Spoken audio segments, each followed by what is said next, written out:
بسم اللہ الرحمن الرحیم۔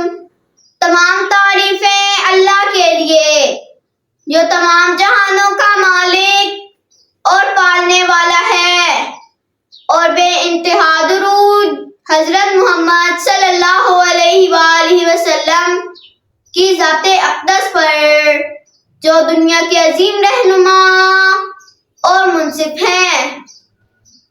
ذہین شہزادہ دوسری صدی ہجری میں امام علی بن حمزہ قصائی رحمۃ اللہ علیہ عربی زبان کے بہت بڑے عالم اور قاری گزرے ہیں۔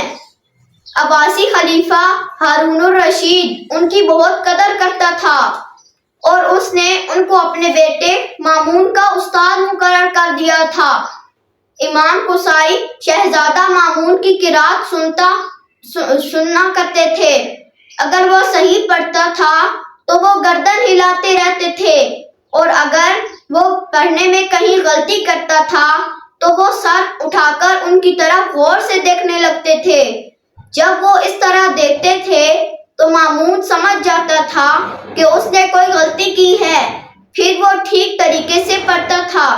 ایک دن مامون نے قرآن پاک کی سورہ صف کی یہ آیت پڑھی، یا ایھا الذین آمنوا لما تقولون ما لا تفعلون، یعنی اے ایمان والو، ایسی باتیں کیوں کہتے ہو جو کرتے نہیں۔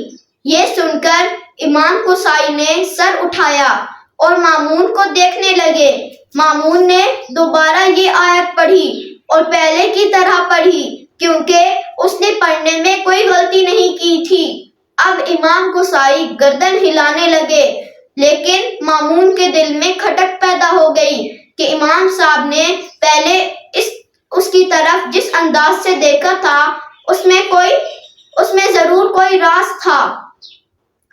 پورا سبق سنانے کے بعد مامون اپنے والد خلیفہ ہارون الرشید کے پاس گیا اور ان سے کہا، ابا جان، آپ نے امام قصائی سے کوئی وعدہ کیا تھا جو آپ نے ابھی تک پورا نہیں کیا۔ امام صاحب آپ کو وہ وعدہ یاد دلانے میں شرم محسوس کرتے ہیں۔ ہارون الرشید نے کہا، ہاں، قصائی رحمۃ اللہ علیہ نے قاریوں کے لیے کچھ مدد چاہی تھی اور میں نے مدد دینے کا وعدہ کر لیا تھا۔ کیا قصائی نے تم سے اس بارے میں کچھ کہا؟ مامون نے کہا، نہیں تو۔